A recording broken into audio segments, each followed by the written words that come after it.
பிரியமானவர்களே, ஆண்டவராக இயேசு கிறிஸ்துவின் நாமத்தினாலே உங்கள் யாவரையும் நான் அன்போடு கூட வாழ்த்துகிறேன். எல்லாருமே சந்தோஷமா இருக்கிறீங்களா?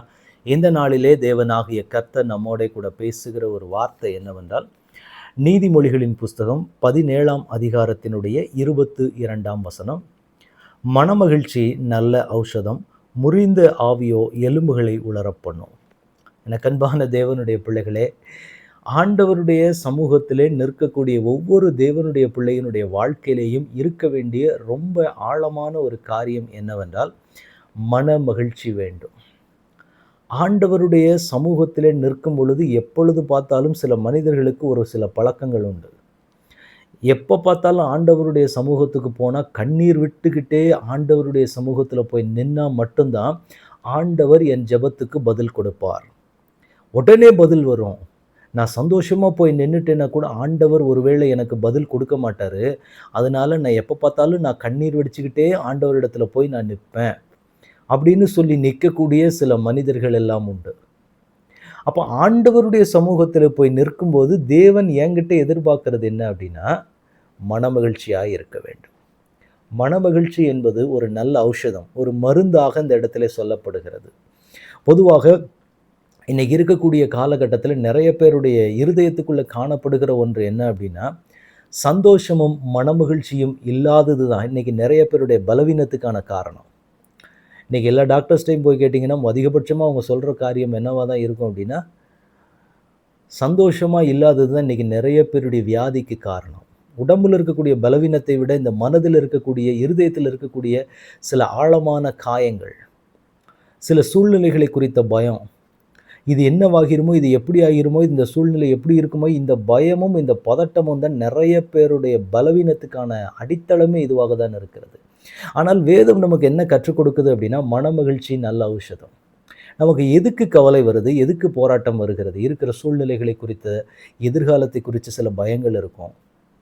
ஐயோ இது என்னவாக போதோ, நாளுக்கு நாள் விலைவாசி உயர்வாக இருக்கட்டும், மற்ற காரியங்கள் எல்லாவற்றையும் பார்க்கும்போது இதெல்லாம் என்ன நிலைமையில் போக போகுதோ, இந்த சூழ்நிலைமையில் நம்ம இருக்கிறோமோ, நமக்கு வரக்கூடிய வருமானம் மற்ற காரியங்கள் இப்படி தான் இருக்குது, இதை வைத்து நம்ம எதிர்காலத்தில் எப்படி போக போகிறோம், பிள்ளைகளுடைய வாழ்க்கை எப்படி இருக்க போகிறது, பிள்ளைகள் நமக்கு கீழ்ப்படிவாங்களா, வாலிப பிராயத்தில் போய் கொண்டு இருக்கிறாங்க, இதில் எப்படி இருக்க போகிறாங்க, அவங்களுடைய வாழ்க்கை, எதிர்கால வாழ்க்கை எப்படி இருக்கும், அவங்கள நம்ம எப்படி செட்டில் பண்ண போகிறோம், எல்லாவற்றையும் குறித்த சில காரியங்களும் கவலைகளும், சில போராட்டங்களில் போகும்போது, சில வியாதியை பார்க்கும்போது அதை குறித்ததான சில போராட்டங்கள் இருக்குது.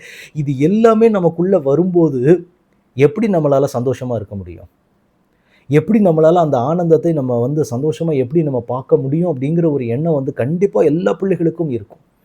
இது பேசிக்கா எல்லா தேவனுடைய பிள்ளைகளும் கடந்து போகிற பாதை, உலக மனிதர்களாக இருக்கட்டும் எல்லாரும் கடந்து போகிற பாதை. ஆனா ஒரு தேவனுடைய பிள்ளைக்குள்ள என்ன இருக்கணும் அப்படின்னா, என் தேவன் என்னோட கூட இருக்கிறார், அவர் எனக்கு அனுமதிக்கிற எல்லா பாதையுமே எனக்கு நன்மைக்காக தான் இருக்கிறது. என் தேவன் எனக்கு தீமை செய்கிறவர் அல்ல. மனுஷங்க எனக்கு தீமை செய்ய நினைச்சு சில காரியங்களை செஞ்சா கூட என் பரலோகத்தின் தேவன் என்ன செய்வார் அப்படின்னா, அதை எனக்கு நன்மையாக மாற்றி கொண்டு வந்து என் கையில் கொடுப்பாரு. அப்போ இப்படியெல்லாம் இருக்கும்போது நான் என்ன ஆண்டவரிடத்தில் கேட்டு, எதை நான் தேவ சமூகத்தில் கேட்டு ஜெபிக்கணும் அப்படின்னா, ஆண்டவரே எல்லா சூழ்நிலைகளையும் உமக்குரியது, என்னுடைய பிள்ளைகள் உம்முடைய பிள்ளைகள், என்னுடைய வேலை கிடையாது ஆண்டவரே, இது நீங்கள் எனக்கு கொடுத்த ஒன்று. அப்போ எல்லாத்தையும் நான் ஆண்டவரிடத்தில் ஒப்பு கொடுத்துட்டேன் அப்படின்னா, இனி என் ஆண்டவர் எனக்கு செய்வது தீங்கு செய்வாரா? சொல்லுங்க பாப்போம். ஆண்டவர் உங்களுக்கு தீமை செய்வாரா? அப்போ நடக்கக்கூடிய சூழ்நிலையாக இருக்கட்டும், பார்க்கக்கூடியது எல்லாமே தேவன் தானே உங்களுக்கு கொடுத்தாரு, தேவன் தானே உங்களுக்கு எல்லா காரியத்தையும் செய்தார். அப்போ அந்த தேவன் உங்களுக்கு தீமை செய்வாரா? அந்த தேவனுடைய அனுமதி இல்லாமல் பிசாசு உங்ககிட்ட நெருங்கிட முடியுமா? இருக்கிற சூழ்நிலைகள் நெருங்கிட முடியுமா? மற்ற மனிதர்கள் தான் உங்களை நெருங்கிட முடியுமா? அதனால் முதல்ல பயத்தையும் கலக்கத்தையும் நம்மளை விட்டு தூக்கி போட்டுட்டு மன மகிழ்ச்சிக்குள்ளே வாங்க. அந்த மன மகிழ்ச்சியாக இருந்தீங்கன்னா உங்களுக்கு வியாதிங்கிற ஒன்றே கிடையாது. மனசு சந்தோஷமும் நிம்மதியாக இருந்துருச்சுன்னா பல வியாதிகள் குணமாகும். இதை ஆண்டவர் இந்த இடத்துல வேதத்தில் நமக்கு அன்ற நாட்கள்லேயே நமக்கு சொல்லி வைத்திருக்கிறார். மன மகிழ்ச்சி நல்ல ஔஷதம். அந்த மருந்தை ஆண்டவர் இன்றைக்கு உங்களுக்கு கொடுக்க விரும்புகிறார். நீங்கள் ஆண்டவரிடத்தில் கேளுங்க, ஆண்டவரை எனக்கு மனமகிழ்ச்சியை கொடுங்கப்பா, நான் மனமகிழ்ச்சியாக இருக்கும்படியான சூழ்நிலை என் வாழ்க்கையில் உண்டாகட்டும். என் பிள்ளைகளை குறித்த கவலை இருக்குது, வேலையை குறித்த கவலை, எதிர்காலத்தை குறித்த கவலை, இன்னும் இந்த வியாதியை குறித்து, பண வசதி இல்லாத காரியங்களை குறித்து, எல்லாத்தையும் குறித்த கவலையும் பயமும் எனக்குள்ளே இருக்குது. என் தேவன் எல்லாவற்றையும் செய்ய வல்லவர். அவர் நினைச்சா எந்த சூழ்நிலை எப்படி வேணாலும் புரட்டி போட முடியும். இந்த பாதை தான் கர்த்தர் எனக்கு அனுமதிச்சிருக்கிறான்னா, அது என் நன்மைக்காக தான். அதனால அந்த ஒரு இருதயத்துக்குள்ள நம்ம வந்துட்டோம் அப்படின்னா, நம்ம இருதயத்துக்குள்ள கவலையும், கலக்கமும் இருக்காது. ஏன்னா, உங்களை தோற்றுப்போக பண்ணுவதற்காக தேவன் இப்படிப்பட்ட பாதைகள அனுமதிக்கல. உங்களை தலைநிமிர பண்றதுக்கு தான் தேவன் வைத்திருக்கிறார். உங்கள கைவிட்டுட்டு போற ஆண்டவர ஆராதிக்கல. உங்களை கடைசி வரைக்கும் கைதூக்கி எடுக்கிற ஒரு தேவனை தான் நீங்க ஆராதிக்கிறீங்க. எனவே உங்க இருதயத்தில கவலையும், கலக்கமும் இருந்துச்சுன்னா, அதை எல்லாத்தையும் தூக்கி போட்டுட்டு நீங்க என்ன பண்ண போறீங்க அப்படின்னா, என் தேவனிடத்தில நான் மனமகிழ்ச்சியோடு இருக்கப் போகிறேன். என் தேவனிடத்தில நான் சந்தோஷமா இருக்கப் போகிறேன் அப்படின்னு சொல்லி, தேவ சமூகத்துக்கு முன்பாக நீங்க சந்தோஷமா இருக்கப் போறீங்க. கர்த்தர் உங்களைக் கொண்டு பெரிய காரியங்களை செய்யப் போகிறாரு.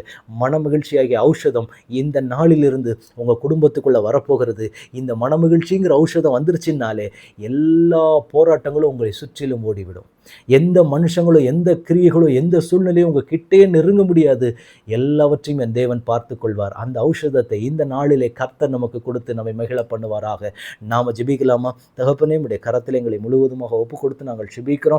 மனமகிழ்ச்சி நல்ல ஔஷதம் என்று சொன்னீரேன். அந்த ஔஷதத்தை நாங்கள் பெற்றுக்கொள்ளுகிற கிருபையை கர்த்தர் தாங்க. அதுக்கு விரோதமாய் நிற்கிற தடைகள் இயேசுவின் நாமத்தினால மாறட்டும். இந்த ஔஷதத்தை நாங்கள் பெற்றுக்கொள்ள முடியாதபடி இருக்கிற தடைகள் இயேசுவின் நாமத்தினால மாறட்டும். எங்கள் குடும்பங்கள்ல மற்ற எல்லா இடங்களையும், காரியங்களை வேலை செய்கிற இடங்கள், பிசினஸ் பண்ற இடங்கள் எல்லாவற்றிலேயும் இந்த மனமகிழ்ச்சியாக ஔஷதம் முழுவதுமாக காண்பிக்கப்படட்டும் தகப்பனே. அப்படியே உங்க ஆளுகையின் பிரசன்னத்துக்குள்ளாக எங்களை ஒப்புக் கொடுக்கிறோம். பரலோகத்தின் தேவன் இந்த மனமகிழ்ச்சியின் ஔஷதத்தை நிரந்தர ஆசீர்வாதமாய் கர்த்தர் எங்களுக்கு கொடுக்க போகிறதற்காக ஸ்தோத்திரம். தடைகளை உடைங்க, சூழ்நிலைகளை மாற்றுங்க. இயேசு கிறிஸ்துவின் நாமத்தில் ஜெபம் கேளும் எங்கள் நல்ல பிதாவே. ஆமேன், ஆமேன், ஆமேன். God bless you.